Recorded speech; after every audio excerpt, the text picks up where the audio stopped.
Hello प्यारे बच्चों, एक बार फिर से आप सभी का मैं जोरदार स्वागत करता हूं हिंदी मीडियम के नंबर 1 चैनल सुमम क्लासेस पर। मेरे प्यारे बच्चों, आज के सेशन में जो बहुविकल्पी प्रश्नों को मैं करा रहा था, आज इसका पार्ट 2 लेकर आए मेरे प्यारे बच्चों। बहुत अच्छे अच्छे प्रश्न आपको देखने को मिलेंगे, विथ एक्सप्लेनेशन आपको मिल रहा है सॉल्यूशन।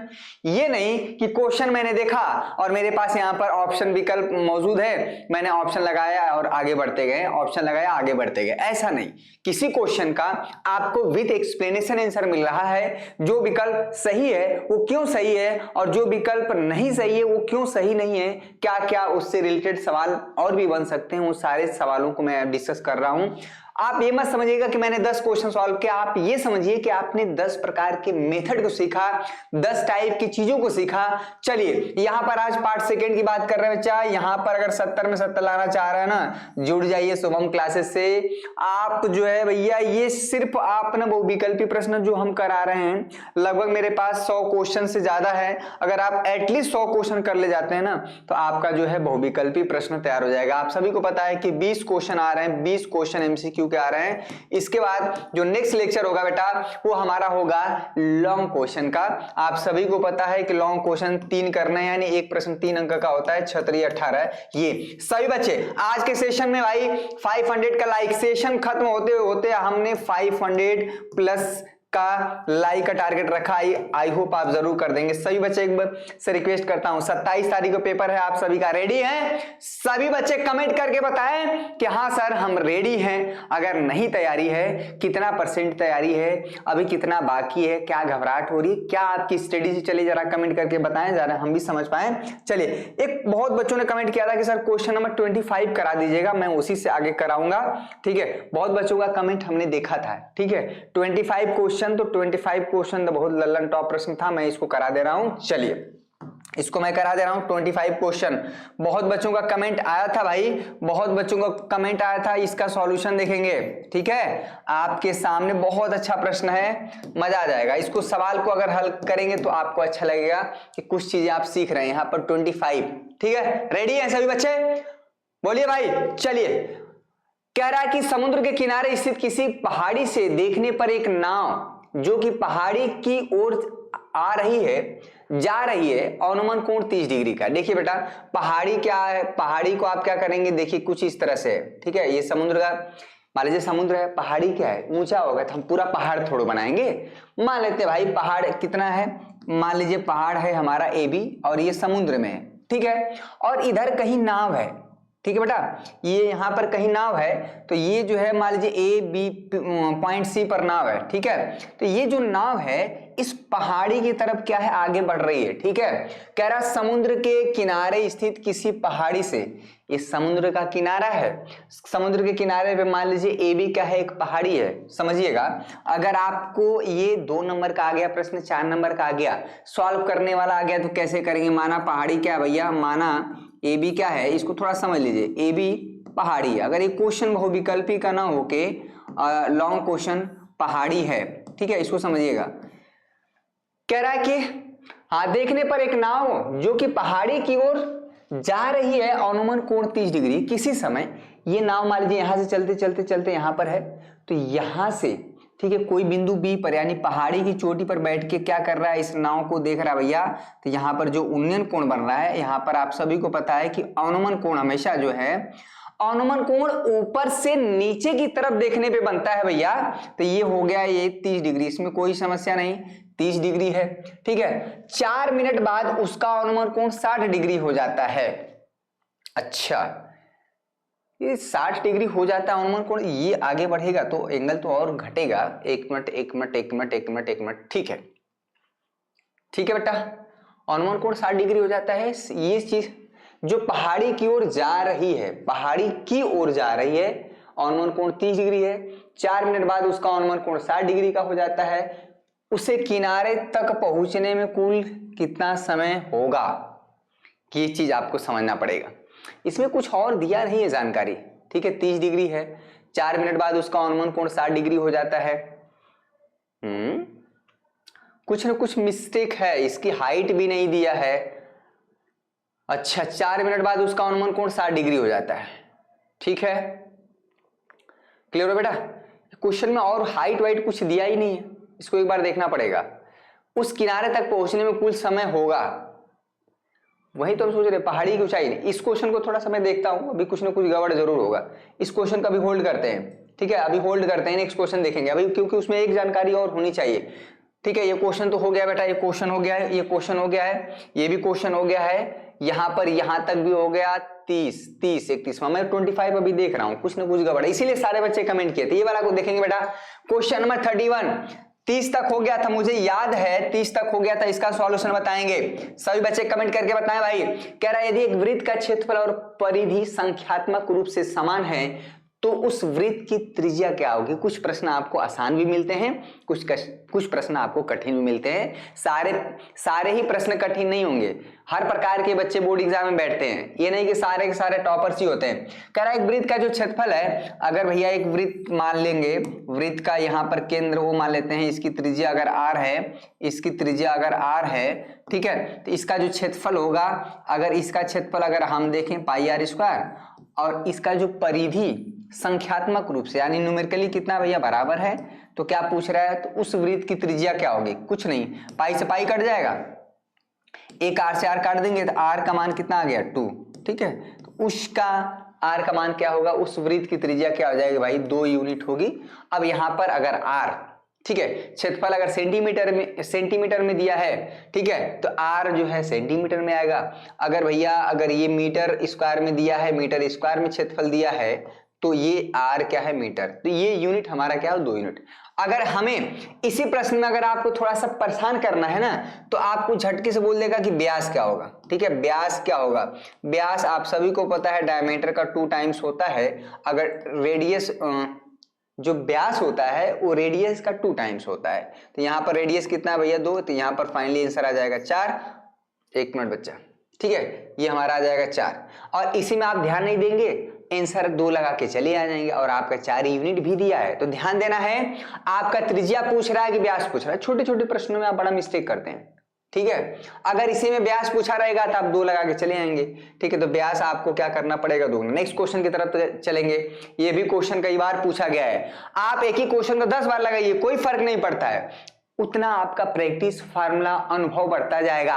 500 लाइक का मैंने टारगेट रखा भाई, लाइक का टारगेट मैंने आपको रखा है, और ये सारे क्वेश्चन मैं जो संजीवनी बैच में बच्चे जुड़े हैं वो अपडेट करवा दिए गए हैं, आप सभी प्राप्त कर चुके होंगे। जो बच्चे नहीं जुड़े जुड़ जाए। किसी शंकु की तिर्यक ऊंचाई 5 सेंटीमीटर है भैया, एक शंकु बना लीजिए, कटोरा टाइप का, बर्थडे पे जो पहनाया जाता है आप सभी को ना, ऐसा नहीं बच्चे किसी का जन्मदिन होता है ये टोपा, वही शंकु होता है, ठीक है। उसका जो बेस होता है वृत्ताकार होता है, और बेस जो है वृत्ताकार होता है भैया, जो बेस होता है वृत्ताकार। शंकु की त्रिज्या कितना है, अगर हम बात करते हैं शंकु की जो त्रिज्या है 3 सेंटीमीटर है, इसमें समझिएगा, और यहाँ पर L कितना है, L कितना है यहाँ पर 5 सेंटीमीटर, इसमें कोई समस्या नहीं। तो शंकु की ऊर्ध्वाधर ऊंचाई ज्ञात कीजिए ये, ठीक है। इसमें 2 प्रकार की ऊंचाई होती है, एक तिरछी ऊंचाई होती है और ये ऊर्ध्वाधर ऊंचाई होती है। इस बात को ध्यान दीजिए, बहुत बच्चे मिस्टेक करते हैं बेटा। ये जो AB है ना, ABC, यहाँ पर ये तो रेडियस हो जाएगा, तो R तो हमें 3 दिया है, इसमें कोई समस्या नहीं। और ये पूछ रहा H, ठीक है, ये जो हाइट है, ये जो हाइट है बेटा, ये जो हाइट है ना, ये हमें पूछ रहा है, ये हाइट हमें पूछ रहा है क्वेश्चन मार्क। आप सभी को पता है HRL में एक प्रश्न आपको बहुविकल्पी प्रश्न में हमेशा मिलेगा, ठीक है, ये चीज हमेशा मिलेगा बेटा। हमको पता है कि अगर ये चीज 90 डिग्री होता है, ठीक है, अगर मैं इसको अलग से इस तरह से काट के अलग कर दूं तो ये हमेशा क्या होता है बेटा, ये L होता है, ये R होता है, ये H होता है, यहाँ पर 90 डिग्री होता है। अगर हम देखें तो ये A है, ये B है, और यहाँ पर ये C है, ठीक। LHR में एक रिलेशन होता है, और वो होता है कि जो L स्क्वायर होता है बेटा R square plus H square, ठीक है।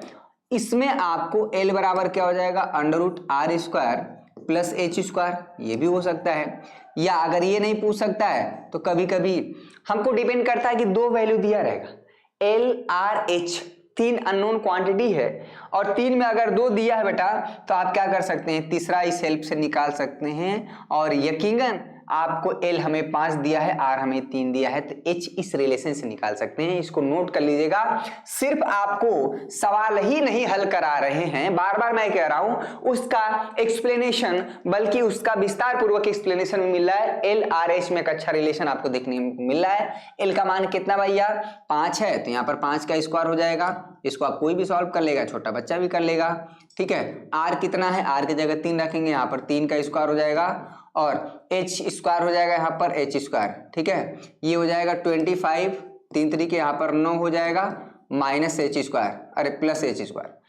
9 को इधर लाएंगे तो 25 में से 9 जाएगा भैया, इसमें कोई समस्या नहीं। ये 16 हो जाएगा, 16 इक्वल टू H स्क्वायर, सही नहीं लग रहा है, तो यहाँ पर हो जाएगा H अंडर रूट 16 हो जाएगा, और 16 का जो वर्गमूल है प्लस माइनस 4 आता है। चूंकि हाइट की बात हो रही है, हाइट ऊंचाई, ये कभी ऋणात्मक नहीं हो सकता, तो H का मान कहाँ है भैया, option number A is right answer. समझ में आया। और इस प्रश्न में कभी कभी देखिए H का मान अगर पूछ रहा है तो आप डायरेक्ट कर सकते हैं, H इक्वल टू हो जाएगा under root L square minus R square, ये भी हो सकता है डायरेक्ट देखा जाए। अगर R पूछ सकता है तो R यहाँ पर क्या हो सकता है बेटा, L स्क्वायर माइनस यहाँ से H स्क्वायर, ये भी आपका रिलेशन हो सकता है। 3 चीजें हैं L और RH में एक रिलेशन। ये क्या है भैया, पाइथागोरस थ्योरम से, ठीक है, पाइथागोरस, समझ में आ गया। और ये रिलेशन सिर्फ और सिर्फ शंकु में अप्लाई होता है, ठीक है भैया। ये शंकु में, यानी कोण की बात कर रहे हैं, शंकु में होता है। और अगर शंकु की बात हो गई है तो लगे हाथ शंकु का आयतन, शंकु का वक्रपृष्ठ, शंकु का संपूर्ण पृष्ठ क्षेत्रफल जरा फार्मूला लिख दीजिए, ठीक है। देखिए आगे आना, तो ये क्वेश्चन अगर मान लीजिए ये नहीं पूछ सकता है तो आप बताइए शंकु का वक्रपृष्ठ। देखिए एक प्रश्न है बड़ा इंटरेस्टिंग है, शंकु का वक्रपृष्ठ बताइए। शंकु का वक्रपृष्ठ यानी कर्व सरफेस एरिया क्या होता है भैया, वक्रपृष्ठ का क्षेत्रफल, जरा लिख दीजिए, सभी बच्चे लिखें, एकदम जुबान पर होना चाहिए फार्मूला, पाई आर एल, ठीक है, पाई आर एल, ये हो जाता है। वक्रपृष्ठ का मतलब होता है ये वाला हिस्सा, ठीक है, ये जो कोण वाला हिस्सा को अगर आप ढकें तो पाई आर एल होता है।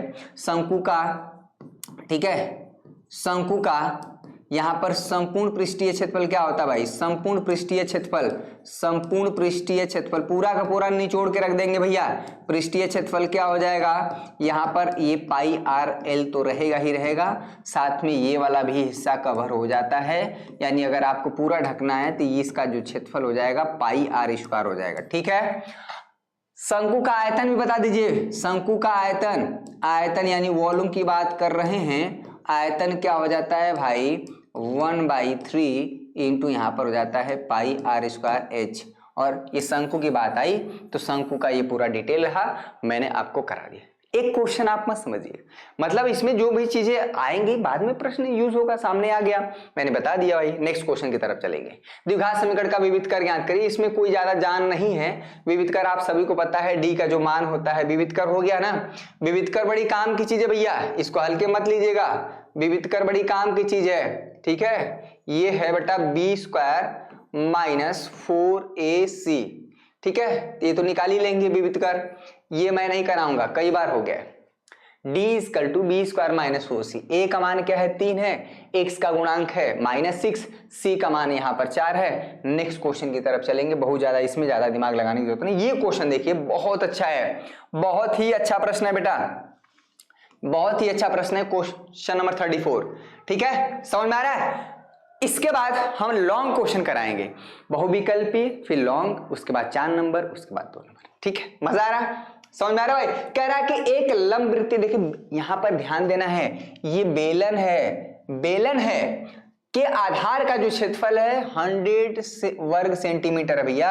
अगर ये आप बेलन बनाते हैं, अगर आप बेलन बनाते हैं, ठीक है, बेलन, तो आप सभी को पता है कि जो बेलन होता है इसका ऊपरी हिस्सा और निचली हिस्सा क्या होता है भैया, एक वृत्ताकार होता है। एक मिनट देख लेते हैं, लाइट कटी नहीं है भैया, कभी कभी रिकॉर्डिंग भी रुक जाता है, ठीक है, नहीं सही है।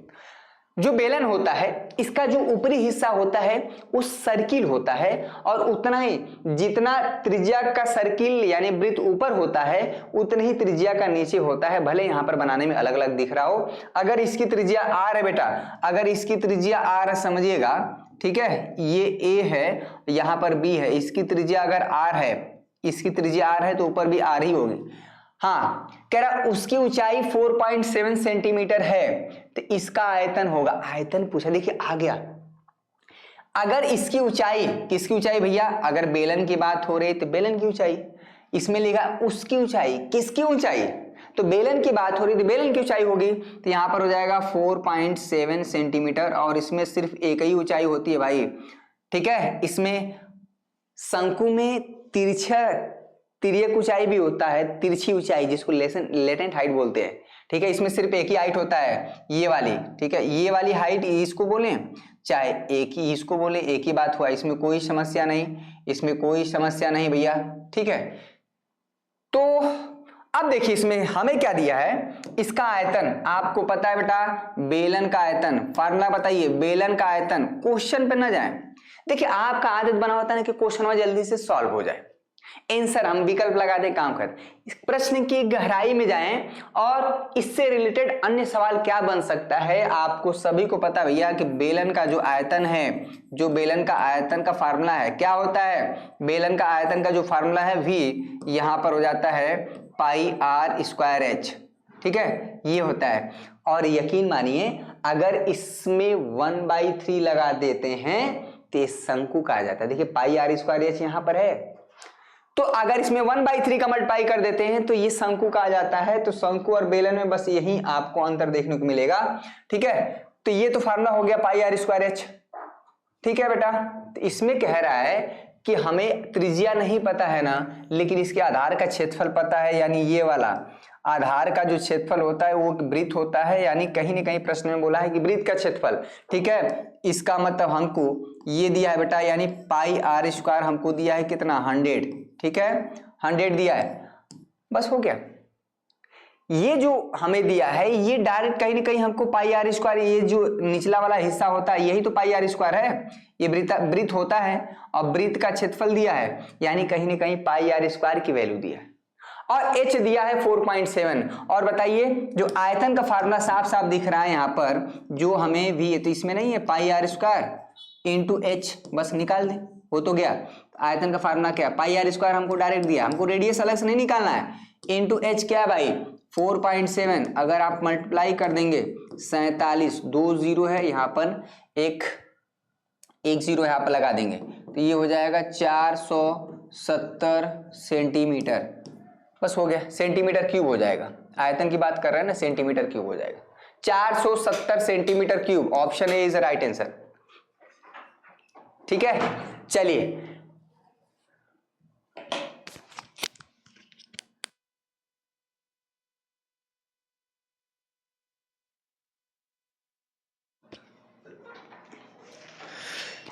चलिए एक बार फिर से आपका साथ नहीं दे रही है भैया बिजली, लेकिन अगर लाइट को हम ऑफ करके क्लास चलाएं तो आप चला सकते हैं। खैर आपको इस बात की समस्या बिल्कुल भी नहीं होगा कि आपको समझ नहीं आएगा। तो भैया यहां से साफ साफ दिख रहा है कि बेलन का जो आयतन का फार्मूला है पाई r स्क्वायर h, इसमें हमको डायरेक्ट हमको रेडियस नहीं दिया, हमको पाई r स्क्वायर की वैल्यू दिया है और h दिया है। इस तरह से आपका option number A is right answer. समझ में आ रहा है, इसमें कोई समस्या नहीं भाई। चलिए साफ साफ दिख रहा है, फिगर तो सही दिख रहा है। नेक्स्ट क्वेश्चन देखेंगे। अरे ये कहां से आ गया गलती से, ठीक है ये गलती से आ गया भाई। जरा बताइए दी पौधे में प्रकाश संश्लेषण में भोजन का निर्माण होता है, कहां पे होता है? पत्ती में, जाइलम में, फूले में। ये तो गलती से हो गया टाइपिस्ट महोदय का। ये वाला क्वेश्चन देखेंगे, बहुत आसान प्रश्न है, बहुत ही आसान प्रश्न है, कई बार पूछा गया। प्रथम 10 प्राकृतिक संख्याओं का माध्य होगा। ये कई तरह से पूछा जाता है। प्रथम 10 अभाज्य संख्याओं का माध्य बताइए, कई तरह से पूछा जा सकता है। प्रथम 10 ये तो प्राकृतिक संख्याओं का पूछ दिया, प्रथम 10 क्या है भैया? अभाज्य संख्याओं का पूछ सकता है। देखिए कितना सवाल बन सकता है, आप ध्यान देंगे। प्रथम 10 अभाज्य संख्याओं का माध्य पूछ सकता है। प्रथम 10 हमारा क्या है भैया? सम संख्या का, प्रथम 10 सम संख्या का माध्य पूछ सकता है, या ये भी पूछ सकता है कि प्रथम 10 विषम संख्या का माध्य बताइए। ये भी पूछ सकता है प्रथम 10 विषम संख्या का माध्य बताइए। ये कई तरह से सवाल पूछा जा सकता है, ठीक है। प्रथम 10 क्या है? 3 के गुणज का माध्य बता दीजिए भैया। प्रथम 3 के गुणज का माध्य बता दीजिए, ये भी सवाल बन सकता है। यानी सवाल में कई, प्रथम जो है कुल मिला के प्रथम 10 प्राकृतिक संख्याओं का माध्य पूछा है, बस हो गया काम। ये भी सवाल पूछा जा सकता है कि प्रथम 10 अभाज्य संख्याओं का माध्य बताइए, प्रथम 10 सम संख्याओं का माध्य बताइए, प्रथम 10 विषम संख्याओं का माध्य बताइए, प्रथम 10 3 के गुणज का माध्य बताइए। ये सारे सवाल बन सकते हैं, मेरी बात समझ में आ रही है। इस सवाल को कराने का मेरा तात्पर्य है कि इससे रिलेटेड अलग अलग तरह से जो सवाल बन सकते हैं मैं वो करा रहा हूं। भले मेरा चेहरा नहीं दिख रहा, लाइट जला दे भाई, फ्लैश जला दें अपने चेहरे पे, लेकिन इससे कुछ फर्क होने वाला नहीं है। फिर भी देखा जाए, कुछ तो दिखेगा भाई, 1 मिनट देखा जाए, कुछ तो दिख रहा है। खैर कोई बात नहीं, चलिए ये कम से मेरा चश्मा तो दिख रहा है। देखिए बेटा, आपके जीवन में अंधेरा जरूर है अभी जब तक एग्जाम, लेकिन जब रिजल्ट आएगा ना उस दिन आप कहेंगे कि हाँ सर मजा आ गया था, ये सारे क्वेश्चन फंसे थे। ठीक है।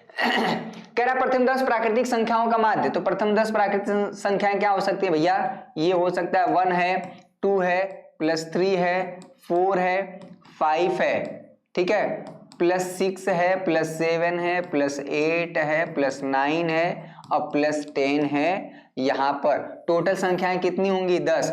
यानी समांतर माध्य कैसे निकाला जाता है? माध्य का फार्मूला होता है बेटा, किसी भी अगर माध्य निकालना है किसी भी संख्याओं का, तो उन सारी संख्याओं का योग बटा में कितना हो जाता है? 10। ठीक है। क्या हुआ भाई, कोई समस्या? लाइट आई? ठीक, आज कुछ इशू लग रहा है। ठीक है, तो माध्य बराबर ये हो गया। जरा इसको कैलकुलेट कर लीजिए भाई, इसको कैलकुलेट कर लीजिए। ठीक है, इसको कैलकुलेट कर लीजिए, आ जाएगा आपका आंसर। क्या आया? जरा थोड़ा सा क्लास डिस्टर्ब चला, लेकिन खैर कोई बात नहीं। माध्य निकालेंगे बेटा, 1 + 2, यहाँ पर 3 3 3 6 6 4 10 10 5 15 6 21 7 28 28 और 7 कितना हो जाएगा भाई? 28 और 8 36 36 9 45 45 10 55। ठीक है बेटा, तो 55 को अगर आप 10 से भाग दे देंगे तो ये आ जाएगा 5.5 माध्य आ जाएगा 5.5। कहाँ भाई? Option B is right answer बच्चों, बहुत बढ़िया, option B is right answer. ठीक है, 5.5। अगर यहां पर ध्यान दीजिएगा, ये बहुत इंपॉर्टेंट शब्द नहीं, एक क्वेश्चन बहुत गलत होता है।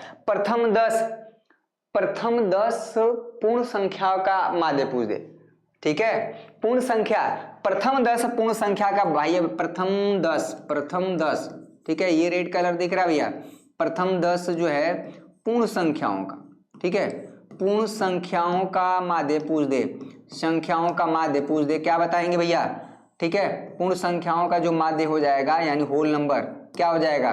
तो प्रथम 10, यहां पर जो हमारा पूर्ण संख्या शुरू होती है भैया 0 से होता है। ठीक है, तो अगर इसका आंसर हो जाएगा 0 + 1 है बेटा, यहाँ पर 2 है, +3 है, +4 है, प्लस यहाँ पर बेटा 5 हो जाएगा, +6 है, +7 है, +8 है और +9 है। बस 9 तक ही जाएंगे। अपान में कितना हो जाएगा भैया? 10। ठीक है, ये अपान में 10 हो जाएगा, इसको x बार से रिप्रेजेंट करते हैं। ये प्रथम 10 हमारी पूर्ण संख्या हो जाएंगे।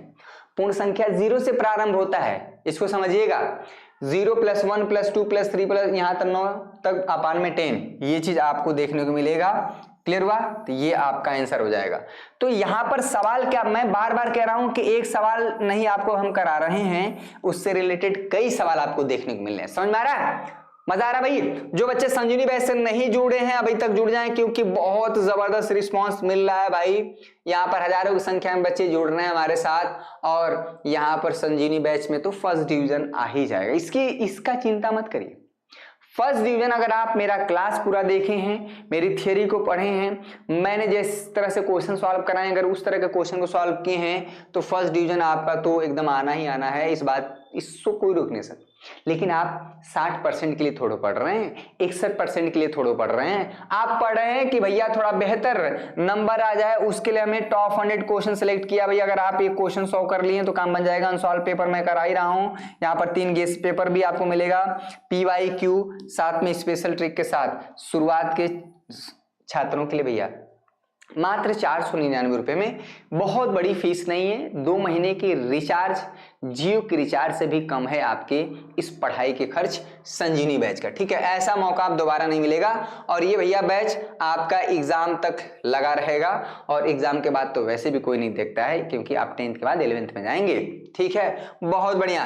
तो ये आई होप कहां पर भैया, ये रहा शुभम क्लासेस ऐप, ये रहा कैप वाला 100K प्लस आप डाउनलोड कर लेंगे भैया, यही वाला करना है। ठीक है, ईमेल आईडी, मोबाइल नंबर, नाम पूछा जाता है, वो आप जोड़ सकते हैं, बहुत आसान है। ठीक है, पेटीएम किसी भी माध्यम से आप पेमेंट करके जुड़ सकते हैं, मात्र 499, कोई बहुत बड़ी फीस नहीं है। अगर बहुत ज्यादा लग रहा है बच्चा तो आप हमारे पॉकेट से ले सकते हैं, अगर आपको लग रहा है कि नहीं जेन्युइन फीस है तो आप जुड़ जाइए। ठीक है, इस क्वेश्चन को कहाँ गया भाई, कहाँ गया कहाँ गया कहाँ गया, लाइट आएगी भाई, ये क्वेश्चन समझ में आ गया।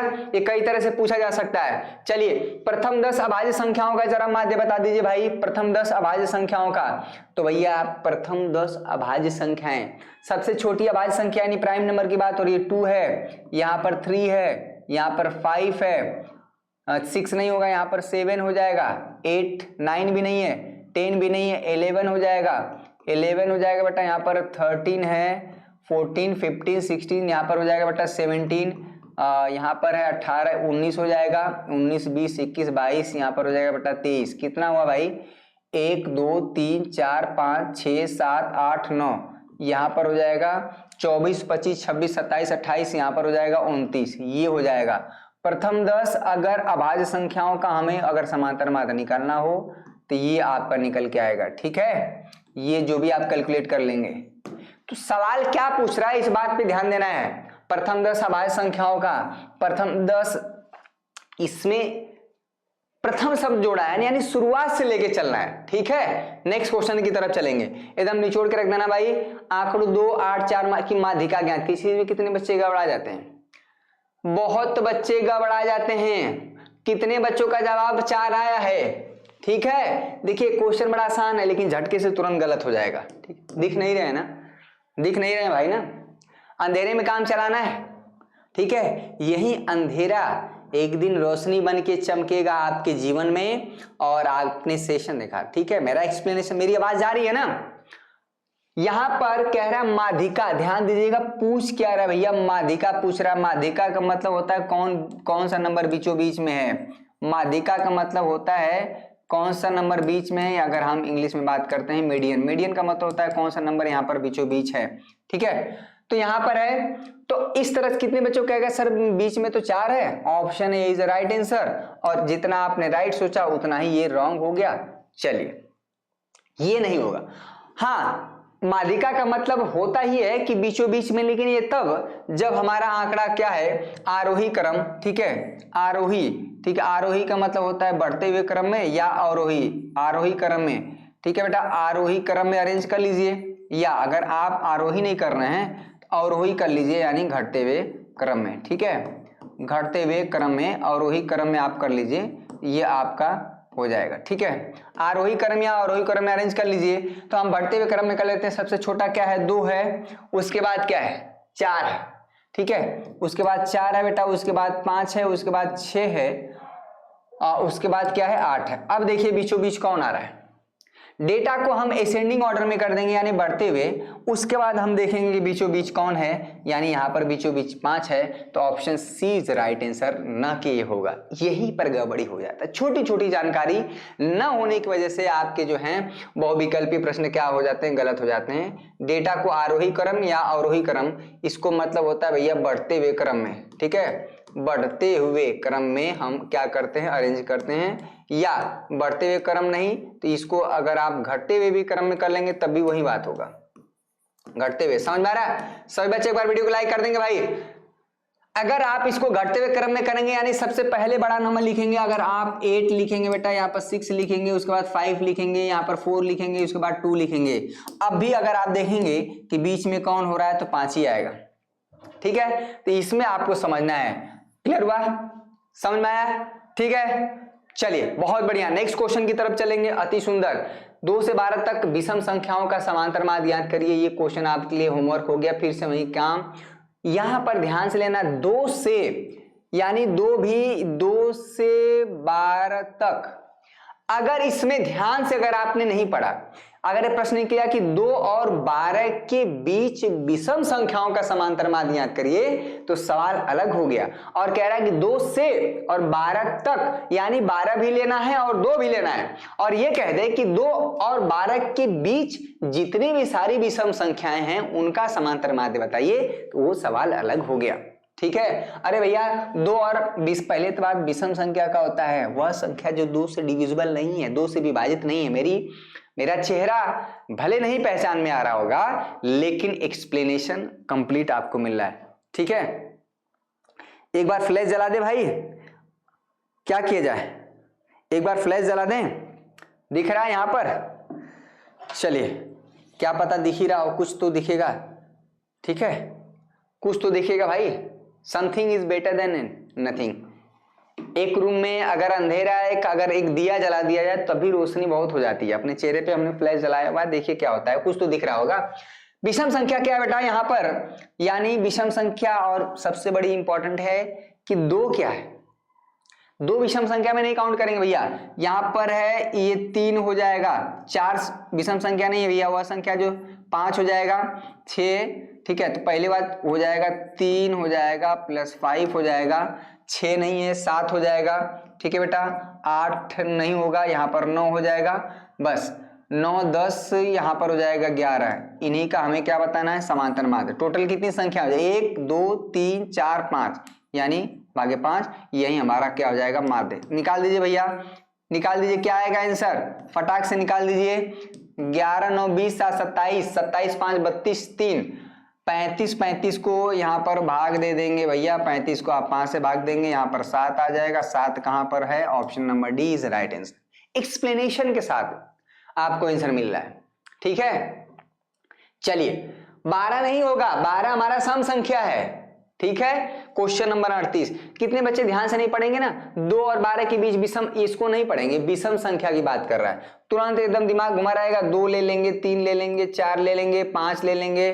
ठीक है, 5 है प्लस 6 है प्लस 7 है प्लस 8 है प्लस 9 है बेटा, प्लस 10 है प्लस 11 है और प्लस 12 अपान में टोटल कितनी संख्याएं हो रही हैं, 1 2 3 4 5 6 7 8 9 10 11, यानी टोटल क्या देंगे, 11 से डिविजिबल।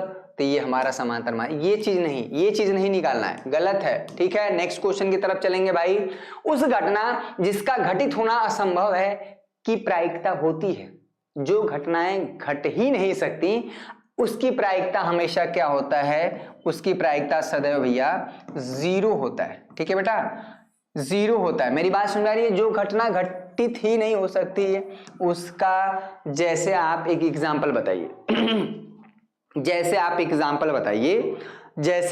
एग्जाम्पल बताइए, बहुत एग्जाम्पल बन सकते हैं। जैसे आप, ठीक है, आपकी इच्छा हुई पिक्चर देखने की, ठीक है, आप भैया थिएटर पहुंचे हैं, मेरी बात समझिएगा। जैसे मान लीजिए अब एक थिएटर में जो है आपका क्या लगा है भैया, हैरी पॉटर लगा है, मेरी बात समझिएगा, हैरी पॉटर लगा है, हैरी पॉटर एक मूवी लगी है, और दूसरे में क्या लगा है, दूसरे थिएटर में क्या लगा है, 2 ऑडी है। ठीक है, यहाँ पर एक लगा है, इसमें मान लीजिए कुछ भी कोई मूवी लगी है, XYZ लगी है, अरे कोई मूवी का नाम है सलार मान लीजिए। ठीक है बेटा, यहाँ पर मान लीजिए सलार, कोई बच्चा ए, ठीक है, उसकी इच्छा हुई पिक्चर देखने की, और कि हम चल के थिएटर पिक्चर देखते हैं, यहाँ पर गया तो उसकी इच्छा है KGF मूवी देखने की, मेरी बात समझिएगा, KGF मूवी देखने की, कोलार गोल्डफील्ड। तो जरा बताइए कि वो KGF मूवी देख ले, उसकी उस घटना की प्रायिकता क्या होगी, जरा बताए। उसकी इच्छा है KGF देखने की, जबकि थिएटर में हैरी पॉटर लगा है और सलार लगी हुई है, बताइए। तो बताइए क्या KGF मूवी वो देख पाएगा कभी? ठीक है, अरे घटना घटित हो ही नहीं सकती, वो पिक्चर देख ही नहीं पाएगा KGF, क्योंकि थिएटर में लगा ही नहीं है, और जो चीज लगा ही नहीं है यानी वो घटित होगा ही नहीं, यानी जब घटित नहीं होगा तो वो इसकी घटना क्या हो जाए, यानी वह KGF मूवी देख ले, इस बात की घटना की प्रायिकता क्या है, 0 होगा। समझ में आया? तो ये एक बात हुआ। बहुत ऐसे एग्जाम्पल हो सकते हैं, ठीक है, बहुत ऐसे एग्जाम्पल हो सकते हैं। ये चीज हुआ यहां पर। चलिए, ये क्वेश्चन तो बहुत आसान है भाई, क्वेश्चन नंबर, कुछ आसान प्रश्न भी मैं आपको करा रहा हूं, मेरी बात समझ में आ रही है? ठीक है, बहुत बढ़िया बहुत बढ़िया। ठीक है, क्वेश्चन कुछ इसके पहले भी रिपीट हो रहे हैं, यूट्यूब पर भी मैंने कराए हुए हैं, लेकिन उसको परेशान होने की आवश्यकता नहीं है, ठीक है, परेशान होने की आवश्यकता नहीं। कितने बच्चे मेरे अंधेरे से परेशान हैं कि सर नहीं दिख रहे हैं? ये क्वेश्चन देखिए कई बार पूछा गया है, किसी घटना की प्रायिकता 0.0 है तो ई नहीं है की प्रायिकता। अब इसी में कितने लोग घचपचा जाएंगे, क्या कह रहा है? कह रहा है कि भैया अगर किसी घटना की प्रायिकता को अगर हम ई से रिप्रेजेंट करते हैं, यानी घटना ई, इसको क्या है, इसका क्या मतलब है, घटना ई के घटित होने की प्रायिकता, घटना ई के घटित होने की प्रायिकता, होने की प्रायिकता, मेरी बात समझिएगा। अगर घटना प्रायिकता, ये पी का मतलब होता है, तो घटना यहाँ पर अगर लिख दिया जाए कि अगर हम इसको हम ई डैश से रिप्रेजेंट करते हैं, इसको ई डैश से, तो घटना ई के, ठीक है, ई के न घटित होने की प्रायिकता, होने की घटना न घटित होने की प्रायिकता, ये एक बात, ये रिप्रेजेंट करता है। और ये निकाला जाता है कि यानी किसी घटना के यहाँ पर इसका मान निकाला जाता है 1 माइनस पीई करके, यानी जो पीई डैश होता है, किसी घटना की घटित होने की प्रायिकता को अगर पी से रिप्रेजेंट करते हैं तो उसके न घटित होने की प्रायिकता को पीई डैश से और निकाला जाता है 1 माइनस पी, ठीक है। ये रहा आपका एक्सप्लेनेशन और इसका आंसर मिल जाएगा। तो कह रहा है ई नहीं, यानी घटना ई नहीं घटित हो रही है, उसकी प्रायिकता क्या हो जाएगी भाई, 1 माइनस 0.0, ये हो जाएगा और इसका आंसर आ जाएगा 0.95, ये चीज बस हो गया, यानी option C is right answer. कितने बच्चे इसी में घचपचा जाएंगे, कह क्या रहा है, सवालवा क्या कह रहा है, यही नहीं समझ में आ रहा है, ठीक है। कितने बच्चे इसी में घचपचा जाएंगे कि कह क्या रहा है। ये रहा सवाल का पूरा एक्सप्लेनेशन कि घटना ई के घटित होने की प्रायिकता को अगर पी से रिप्रेजेंट करते हैं बेटा, तो घटना ई के न घटित होने की प्रायिकता को हम पी ई डैश से रिप्रेजेंट करते हैं और निकाला जाता है 1 माइनस पीई। क्लियर हुआ? चलिए समझ में आ रहा है? अच्छा, बहुत बच्चे देखना चाह रहे हैं, क्या दिख रहे हैं हल्का हल्का? चलिए देख रहे हैं भैया? हाँ, हमको तो अपना बचपन याद आ गया, जब लोग दिया जला के पढ़ते थे, उसमें कहाँ लाइट, पहले के समय में लाइट ना एक हफ्ते रात में आती थी, एक हफ्ते दिन में, और भोर में कभी नहीं, पढ़ते समय तो लाइट कभी नहीं हुआ करता था हम लोग के जमाने में, ठीक है। बड़ा ही आविष्कार हुआ तो लालटेन आया, उसके बाद आया हम लोग थोड़ा सा अपनी बैटरी बनाया गया, ठीक है। चलिए नेक्स्ट क्वेश्चन देखेंगे भाई 40, बहुत बढ़िया। 41 से इसमें कुछ खास दम नहीं है। संख्या 144 के अभाज्य गुणनखंडों में अभाज्य गुणनखंडों की संख्या, ये बहुत अच्छा है भैया, अभाज्य गुणनखंडों की संख्या का योग है। ये बड़ा टिपिकल प्रश्न है, अलग टाइप का है, ठीक है। ये वास्तविक संख्या का चैप्टर का है, लेकिन आपको पता चलेगा नहीं कि ये क्या कह रहा है। कह रहा है कि अगर हम किसी भी संख्या को, हमको पता है कोई भी अगर संख्या हो भाज्य संख्या, हम उसको अभाज्य संख्याओं के गुणनखंड के रूप में ले सकते हैं। जैसे मान लीजिए 12 है बेटा, ठीक है, तो 12 हमारा भाज्य संख्या है, तो इसको हम अभाज्य संख्याओं के गुणनफल के रूप में ले सकते हैं। 2 गुणते 2 गुना के 4 3 12, ठीक है, यानी ये हो गया 2 के पावर में 2 और गुणते यहाँ पर 3, ठीक है, ये चीज क्लियर हुआ। अगर 24 है बेटा, इसमें क्या है, 2 हमारा अभाज्य संख्या है, 3 भी हमारी अभाज्य संख्या है, ठीक। अगर 24 है तो 2 गुना के 4 गुना के 8 तरीके 24 है भैया, यानी अब जो है ये हो गया 2 के पावर में 3 और गुणते 3, ठीक है। 3 है तो यानी 3 एक बार है तो यानी 3 के पावर 1 में, ठीक। दुनिया की कोई भी भाज्य संख्या है, हम उसे अभाज्य संख्याओं के गुणनखंड के रूप में व्यक्त कर सकते हैं। यानी अगर हम कहें कि अगर कोई भी संख्या अगर x है बेटा, ठीक है, अगर कोई भी संख्या x है तो हम उसे, ठीक है, P1 के पावर में A1 गुणते यहाँ पर P2 के पावर में A2, ठीक है, इंटू यहाँ पर P3 के पावर में A3 गुणते डॉट डॉट डॉट Pn के पावर में An हम लिख सकते हैं। यहाँ पर P1 P2 हमारा क्या है, प्राइम नंबर है, ऐसा हम कर सकते हैं। तो 144 को अगर हम तोड़े बेटा, 144 को तो पहले सबसे पहले इसको 2 भाग में तोड़िए, 2 गुणते कितना हो जाएगा भाई, 72, ठीक है। 2 तो अब टूटेगा नहीं, 2 हमारा खुद अभाज्य संख्या है, सबसे छोटी अभाज्य संख्या 2 है, प्राइम नंबर की बात कर रहे हैं, ठीक है। यहां पर अगर हम करते हैं 2 गुणते, ये हो जाएगा 2 गुणते 36, ठीक है बेटा। तो यहाँ पर हो जाएगा 2 गुणते 2, फिर 36 को 2 गुणते 18 तोड़ देंगे, इसमें कोई दिक्कत नहीं। 2 है भैया, 2 है, 2 है, और यहाँ पर 2 गुणते यहाँ पर 9 कर देंगे, ठीक है। यहाँ पर है बेटा 2 गुणते 2 गुणते 2, यहाँ पर 2, और यहाँ पर कर देंगे 3 गुणते 3, ठीक है। अब ये जो नंबर है 144, अब इससे ज्यादा नहीं टूट सकता, क्योंकि 2 और 3 क्या है, हमारे प्राइम नंबर है, अभाज्य संख्या है, ठीक है, इसमें कोई समस्या नहीं। तो यहाँ पर क्या भैया 144, 1 2 3 4, 2 के पावर में यहाँ पर 4 है, यहाँ पर 3 के पावर में 2 है, ठीक है। ये चीज हुआ। 2 कितना बार है भैया, 4 बार है, तो 2 के पावर 4 हो जाएगा। 3 कितना बार है, 2 बार है, तो 3 के पावर 2 हो जाएगा। तो इसमें कह रहा है कि अभाज्य गुणनखंडों में जो अभाज्य गुणनखंडों की जो घातों का योग है, ये 2 के पावर 4 में, तो हमें ये घातों का योग पूछ रहा है, यानी 2, ये जो 4 है प्लस 4 है बेटा, ये हमारा हो जाएगा 4 प्लस 2, ये हो जाएगा 6, ये पूछ रहा है, और option D is right answer. सवाल देखिए, एक आपके बोर्ड एग्जाम में 144 की जगह कोई दूसरा नंबर कर सकता है, मेरी बात समझ आ रही है। नंबर बदलने से आपके कॉन्सेप्ट, मेथड, सवाल को हल करने का तरीका नहीं बदलेगा, मेरी बात समझ में आ रही है, ये चीज आपको ध्यान देना है, ठीक। बहुत बढ़िया। कुछ क्वेश्चन रिपीटेड हैं, इसके पहले भी हमने कराए हुए हैं, तो कोई दिक्कत नहीं, रिपीटेड है तो है, ठीक है, ये सवाल पूछे गए हैं बोर्ड एग्जाम में, ठीक है। नेक्स्ट क्वेश्चन देंगे। दी गई संख्याओं में भाज्य संख्या है, ये तो कोई खास नहीं है, यहां पर बात करते हैं, ये सब क्वेश्चन बड़ा आसान है। हाँ, ये भी क्वेश्चन हो गया है कि शून्यक हैं 7c, ये गलत है, 7c नहीं होगा, 7x होगा, ठीक है बेटा, ये हो जाएगा 7x। तो ये तो बड़ा आसान है, ये तो गुणनखंड से निकल जाएगा भाई, 7x स्क्वायर यहाँ पर हो जाएगा, ये हो जाएगा इक्वल टू 10, अगर इसके निकालने हैं शून्यक, ठीक है।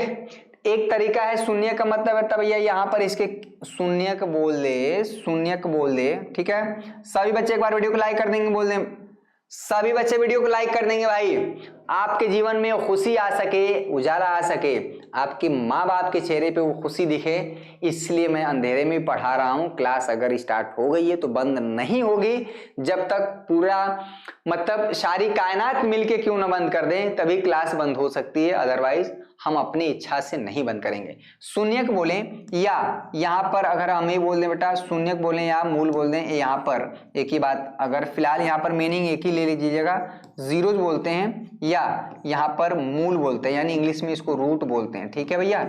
ये चीज तो इंग्लिश मीडियम के बच्चे भी समझ सकते हैं, कोई बात नहीं। यहाँ पर क्या है, गुणनखंड विधि से निकाल सकते हैं। एक्स स्क्वायर का गुणांक क्या है भैया, यहाँ पर कर सकते हैं ना 1 into, तो क्या कर सकते हैं, यहाँ पर एक्स स्क्वायर का गुणांक 1 है, और यहाँ पर जो कांस्टेंट है यानी 10 को इस तरह से दो भागों में तोड़ते हैं। समझ में आ रहा है, कुछ पुरानी यादें ताजा हो रही हैं। इस 10 को ऐसे दो भाग में तोड़ते हैं, ऐसे दो भाग में तोड़ते हैं बेटा कि मल्टीप्लाई करने पे क्या है, ठीक है। तो अगर हम देखेंगे 2 और अगर हम 5 लेते हैं, अगर इन दोनों का गुणा करेंगे तो 10 आएगा, और बेटा इन दोनों को अगर हम ऐड करेंगे यानी 2 + 5 कर दें तो यहाँ पर हो जाएगा 7, और इसी तरह से यहाँ पर इसका फैक्टर निकल के आ जाएगा।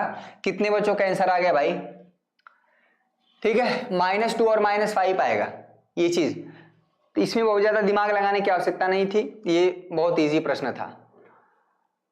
हाँ, इसमें भी कितने बच्चे गड़बड़ा जाएंगे, चलिए बताइए क्या माजरा है इस क्वेश्चन में, क्या खासियत है। क्वेश्चन नंबर 47 की बात हम कर रहे हैं। कह रहा है निम्नलिखित में से कौन सा ग्राफ द्विघात बहुपद का नहीं है, नहीं की बात कर रहा है, ठीक है,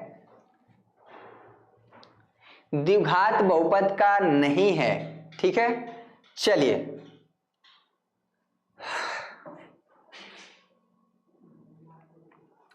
बताइए, देखिए यहां पर अगर कोई भी कर्व जो है एक्स एक्सिस को अगर 2 बार कट कर रहा है, जैसे यहां पर देख रहे हैं, एक बार तो ये कर रहा है भैया, और यहां पर ये कर रहा है, ये 3 बार कर रहा है, ये त्रिघात बहुपद का हो गया। तो अगर त्रिघात है तो 2 घात तो आ ही जाएगा, इसमें 2 रूट तो निकलेंगे ही। यहां पर नहीं की बात कर रहा है, यकीन मानिए। कब की लाइट है ये, चलिए बहुत बहुत धन्यवाद भैया। चलिए लाइट आ गई। इसी तरह से इसी तरह से हम भी चाहते हैं भैया कि आपके जीवन में उजाला, लाइट आ गई। ये प्रश्न काफी इंपॉर्टेंट। इसमें हम देखेंगे बेटा कि यहाँ पर ये जो ग्राफ है ना, ये एक्स एक्सिस को एक भी जगह नहीं कट कर रहा है। ये हमारा जो है, एक मिनट, यहाँ पर एक्स एक्सिस को दो जगह कट कर रहा है, ये है, ये एक जगह कट कर रहा है। तो यहाँ पर भी दोनों मूल बराबर होंगे, यानी एक्स इक्वल टू अल्फा और बीटा दोनों बराबर ही होंगे। ये भी हमारा द्विघात, ये नहीं होगा, ठीक है बेटा, ये काल्पनिक है, ये वाला ऑप्शन ए इज राइट। वो कठिन, एक मिनट, नहीं, ये भी हो जाएगा। ये तीन जगहों पर कट कर रहा है, ये त्रिघात का है बेटा, ठीक है, ये हमारा त्रिघात का ये होगा, त्रिघात बहुपद है, क्योंकि यह एक्स एक्सिस को तीन जगहों पर कट कर रहा है, ठीक है। द्विघात में क्या है, ये दो जगह, यहां पर दोनों अलग अलग रूट निकलता है, एक जगह कट कर रहा है तो दोनों रूट बराबर होते हैं, यहां पर काल्पनिक होते हैं। ये त्रिघात बहुपद का है। अगर कोई भी ग्राफ, ठीक है, अगर हमें पता करना है, ये आपके एनसीईआरटी का ही है, एक्स एक्सिस वाई एक्सिस, अगर आपने ग्राफ ड्रॉ किया और कोई भी इस तरह से, तो इसके कितने मूल होंगे, ठीक है। तो ये क्या होता है, तो यहाँ पर ये एक्स एक्सिस को कितने जगहों पर कट कर रहा है, एक है बेटा, यहाँ पर दो है, यहाँ पर तीन है और यहाँ पर चार है, यानी ये चतुर्थ घात के बहुपद का क्या है भैया, ये ग्राफ होगा, ठीक है। अगर तीन जगहों पर एक्स एक्सिस को कट करेगा, यहाँ पर वाई एक्सिस वाला नहीं काउंट किया जाएगा, ठीक है। तो ये चीज हो गया, तो option D is right answer, ये वाला नहीं होगा, ठीक है, ये भी द्विघात का ही है, बस वो काल्पनिक मूल होंगे, ठीक है।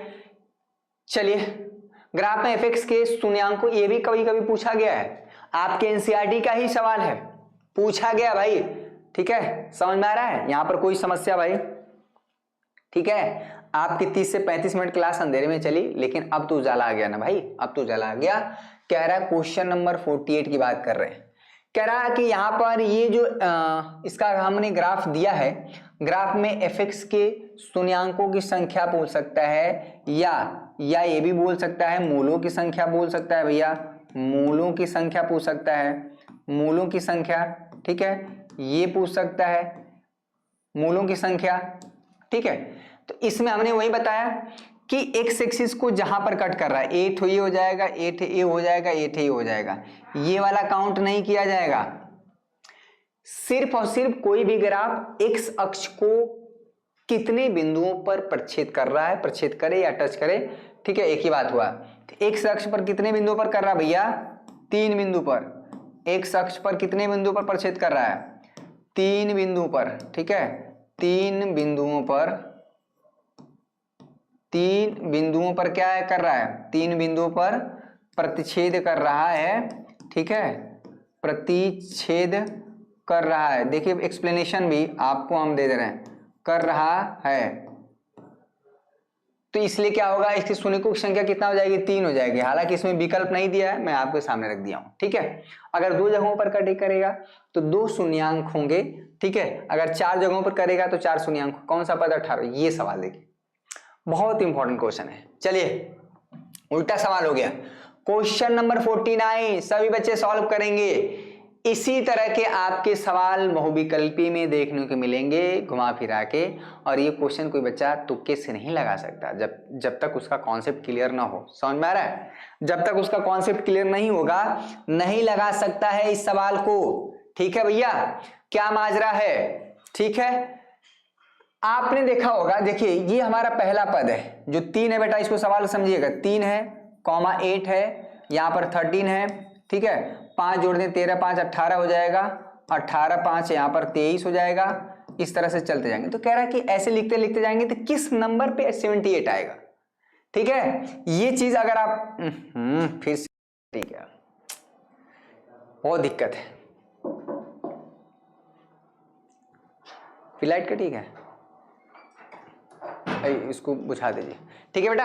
अगर आप इसलिए लिखते जाएंगे 23 है, 5 28 है, तो कितने नंबर पे 70 है, कौन से स्थान पे, ये बेटा हमारा पहला स्थान है, यानी इसको हम अगर आप, ये एपी का सवाल, कितने बच्चे ये पकड़ पाए कि किस चैप्टर का सवाल है, ये एपी का है, अर्थमेटिक प्रोग्रेशन यानी समांतर श्रेणी का सवाल है, ठीक है, जिसका पहला पद A1, ठीक है भैया, दूसरा पद हमारा क्या है A2, यहाँ पर तीसरा पद क्या है, यानी ये तीसरा पद है 13, यहाँ पर ये क्या है भैया, यहाँ पर A4 है, चौथा पद यहाँ पर है भैया A5, ठीक है, A5 डॉट डॉट। तो अगर ध्यान से देखा जाए तो ये समांतर श्रेणी है और समांतर श्रेणी का जो पहला पद है बेटा यहाँ पर 3 है और इसका जो D है यानी कॉमन डिफरेंस 5 है। आप क्यों? क्योंकि हर एक टर्म में 5-5 का गैपिंग है, दो लगातार पदों के बीच में जो डिफरेंस है, जो अंतर है वो समान है, इसलिए तो समांतर श्रेणी है। ठीक है, तो अगर हम मानते कौन सा पद भैया 78 आएगा तो माना nवां पद होगा, माना अगर आप इसको सॉल्व करेंगे nवां पद क्या होगा, nवां पद जो है nवां पद क्या हो जाएगा 78 होगा। इसमें समझ रहे हैं 78 होगा। तो अगर हम देखें तो an हमारा हो जाएगा a plus n-1 into D. ठीक है बेटा, और an ही हमने क्या माना है 78। ठीक है, a हमारा क्या है 3 हो जाएगा और यहाँ पर हो जाएगा n-1 इंटू डी। डी कितना है 5 हो जाएगा, इधर ला देंगे घटा देंगे, इसमें कोई दिक्कत। 78 में से 3 घटाएंगे हो जाएगा 75। ठीक है भैया 75 हो जाएगा और n-1 यहाँ पर हो जाएगा n-1 इंटू 5। ठीक है, तो ये 15 हो जाएगा और यहाँ पर एक 15 इक्वल टू हो जाएगा बेटा n-1। ठीक है, तो n का मान हो जाएगा यहाँ पर 16।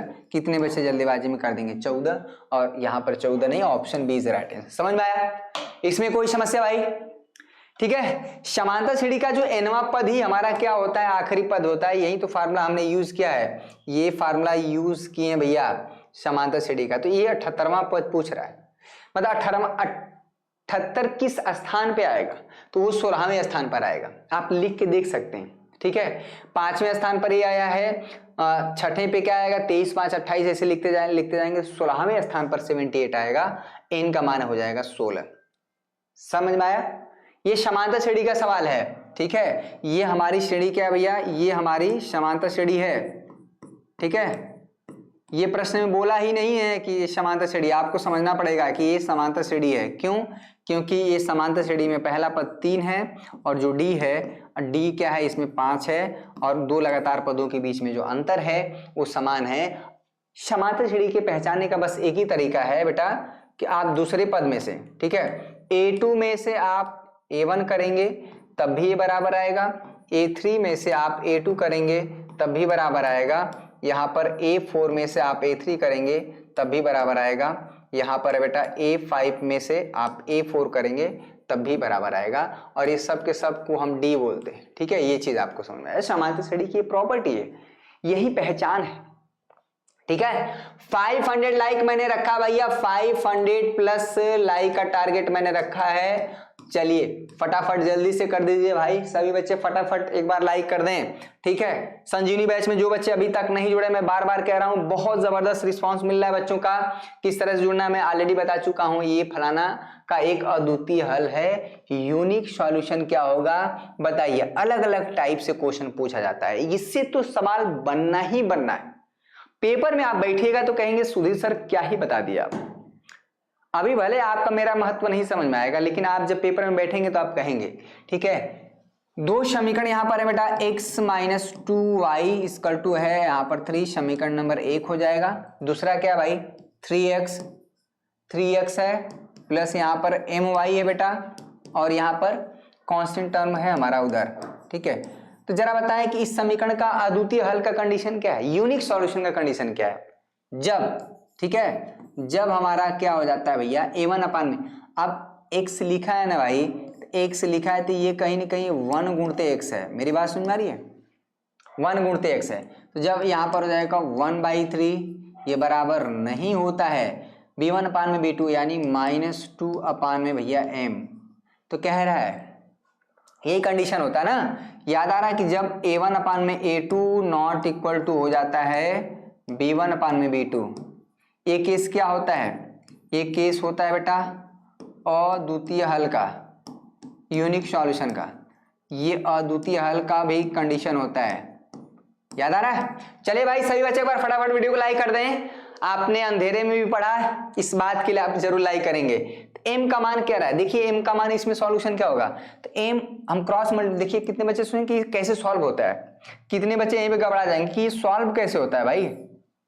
ये क्रॉस मल्टीप्लाई कर देंगे, m का मान 1 में करेंगे, यहाँ पर m हो जाएगा, अब बीच में नॉट इक्वल टू यही रहेगा -6। यानी m का मान -6 नहीं होगा, ये भी एक प्रकार का सॉल्यूशन है। ये नहीं होना चाहिए, यानी -6 के अलावा आप कुछ भी रख दीजिए, यहां पर इस रैखिक समीकरण युग्म का यूनिक सॉल्यूशन आ जाएगा, अद्वितीय हल आ जाएगा भाई, अद्वितीय हल आ जाएगा। और लगे हाथ जरा आप बता दें कि जो है अद्वितीय हल और साथ में अनेक हल का बात बता दीजिए, अनेक हल, ठीक है, अनेक हल का भी आप सॉल्यूशन बता दें क्या होगा। अद्वितीय हल का आप बता दिए हैं, अनेक हल का बता दीजिए। समझ में आया? कोई समस्या भाई? बोलिए हाँ या ना। मजा आ रहा है? देखिए विथ एक्सप्लेनेशन अगर आप करेंगे तो आपको ज्यादा इजी रहेगा ये चीज। ये हो जाएगा अनेक हल वाले, ये तो क्वेश्चन कई बार पूछा गया है, इसको रहने दीजिए। ये भी कुछ क्वेश्चन बहुत ही इजी है।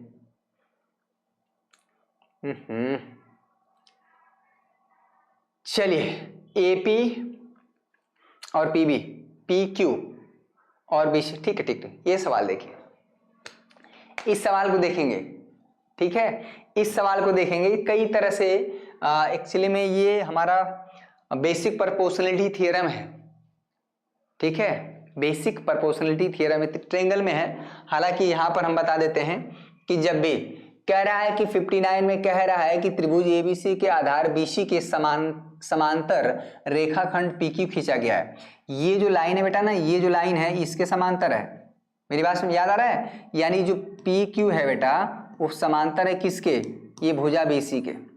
एक यहाँ पर अगर ऐसा होता है तो एक हमारा रिजल्ट होता है, 3 बातें निकल के आती हैं, ठीक है। यहाँ पर 3 बातें निकल के आती हैं बेटा। केस नंबर 1 होता है कि यहाँ पर, ठीक है, इस संगत भुजाओं का अनुपात यहाँ पर ये यहाँ से निकल के आता है बेटा एपी अपान में पीबी, ठीक है, का जो अनुपात है ये बराबर होता है ए क्यू अपान में क्यू सी का, ठीक है। यानी दिश अपान में दिश इक्वल टू दिश अपान में दिश होता है, ठीक है।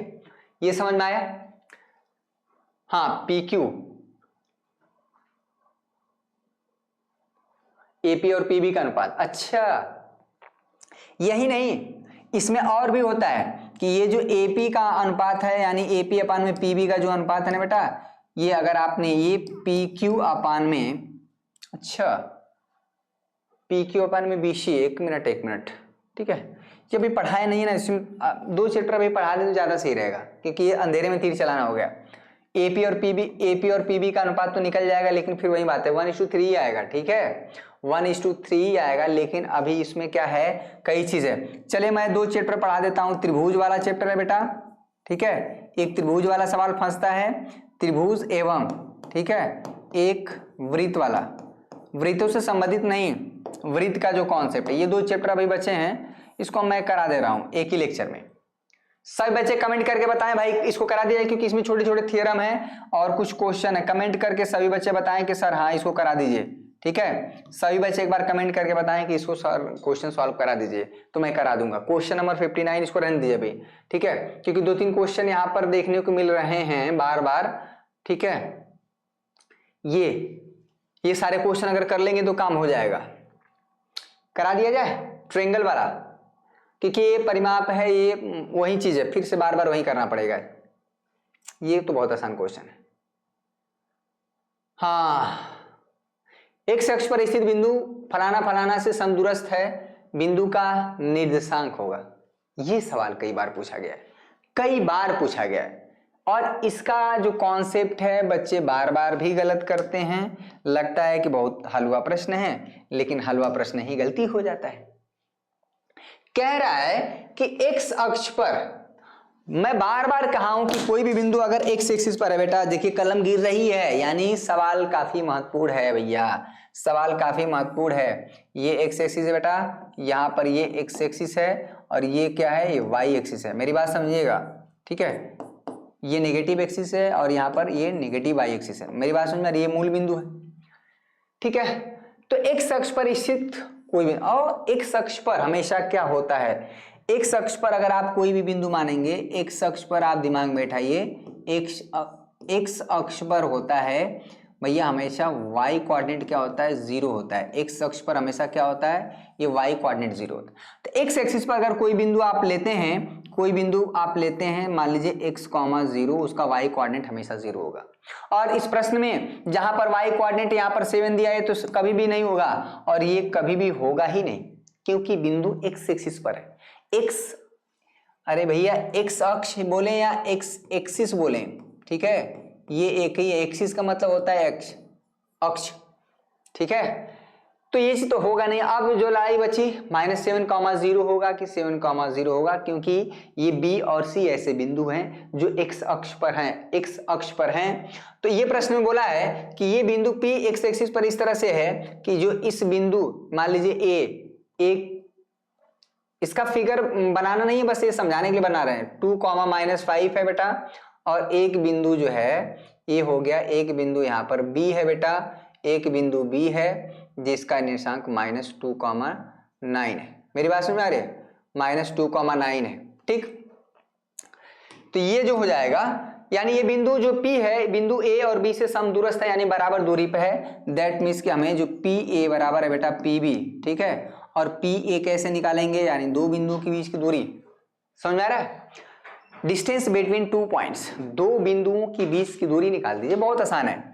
यहां पर हो जाएगा PA, ठीक है, ये 2 है भाई, x में से 2 कर देंगे, यहां पर x -2 का स्क्वायर हो जाएगा, प्लस 0 -5, 0 बेटा माइनस करेंगे -5, इसका स्क्वायर कर देंगे तो ये तो प्लस हो जाएगा, तो 5 का स्क्वायर हो जाएगा 25, डायरेक्ट है, ठीक है। PB निकाल दीजिए, PB दो बिंदुओं के बीच की दूरी, x2 - x1, यानी x में से माइनस करेंगे -2 को तो प्लस हो जाएगा भाई, ये हो जाएगा x + 2 का स्क्वायर प्लस 0 - 9, ठीक है, 0 - 9, ये हो जाएगा -9 का स्क्वायर। अगर आप इसको सॉल्व करेंगे ये 81 हो जाएगा। दोनों साइड स्क्वायर है भैया, ये वर्क करेंगे हट जाएगा। यहाँ पर a + b का होल स्क्वायर, a स्क्वायर हो जाएगा प्लस b स्क्वायर 4 हो जाएगा, -4x हो जाएगा बेटा 25। सॉल्व करिए, ठीक है, ये a square plus b plus 4x plus यहाँ पर है 81, ठीक है, 81। x स्क्वायर से x स्क्वायर कट जाएगा भाई, ठीक है, 4 से 4 कट जाएगा,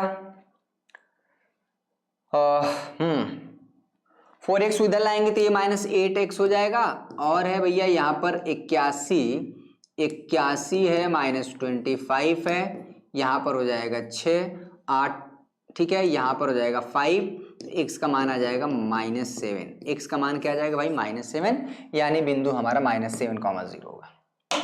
ये कई बार क्वेश्चन पूछा गया है आपका, ठीक है। ये मैंने सॉल्यूशन आपको इसलिए हम करा रहे हैं, क्या फार्मूला यूज कर रहे हैं भाई, जरा बता सकते हैं क्या।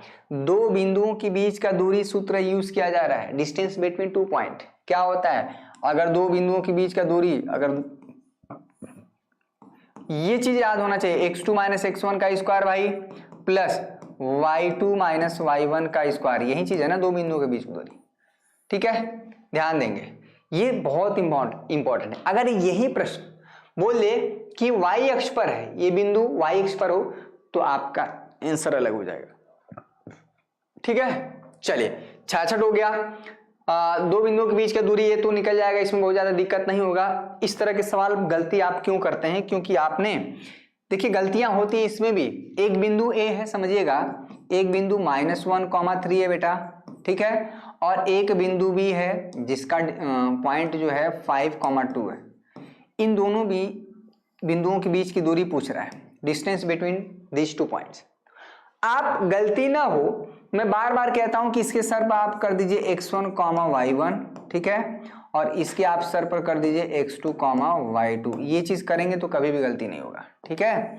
अब आप निकाल दीजिए बेटा, अब आप a भी निकालिए, ठीक है, या BA, क्योंकि अगर a से b के बीच की दूरी जो भी होगी वहीं b से a की बीच की दूरी होगी, बस हो गया, ठीक है। यहां पर हो जाएगा √x2 - x1 का स्क्वायर प्लस हो जाएगा बेटा y2 - y1 का स्क्वायर। हाँ ठीक है, आप सभी के लिए इतना मेहनत किया जाता है, और मैंने आज के सेशन में 500 लाइक का टारगेट रखा है। एक भी टारगेट आप लोग कंप्लीट नहीं करते हैं, इसलिए मेरा भी मोरल डाउन हो जाता है, ठीक है। थोड़ा सा मुझे भी एनर्जी चाहिए ना भाई। आप सभी का प्यार, हमारा आपका लाइक और कमेंट ही है। आज मैंने आपसे कमेंट मांगा है कि आप त्रिभुज, ठीक है, ये वाला त्रिभुज और एक जो वृत्त है, ये 2 चैप्टर बच्चे क्या है, मतलब उसमें थोड़ा कुछ चीजें हैं जो बता देंगे ना तो सवाल लगाने में आसानी पड़ेगा। मेरी बात समझ में आ रही है? x2 - x1 का स्क्वायर प्लस y2 माइनस, ये सवाल हल करेंगे, आ जाएगा आंसर। साइन ए का मान इतना है तो ये भी हो जाएगा। सेक थीटा 2 तो थीटा का मान कितना हो जाएगा भैया? ये तो बहुत आसान क्वेश्चन है। कुछ ये वाला देखिए, क्वेश्चन नंबर 70, ये थोड़ा सा तगड़ा प्रश्न है, ठीक है। सारे प्रश्न इजी हो ऐसा जरूरी नहीं है और सारे प्रश्न कठिन ही हो ऐसा जरूरी नहीं है। 20 क्वेश्चन में 12-13 क्वेश्चन बहुत आसान होंगे, आपके 7-8 क्वेश्चन थोड़ा सा टाइट होंगे। टाइट का मतलब उसके कॉन्सेप्ट क्लियर होना चाहिए। कह रहा है अगर tan थीटा बराबर फलाना हो तो cos थीटा का मान बताइए।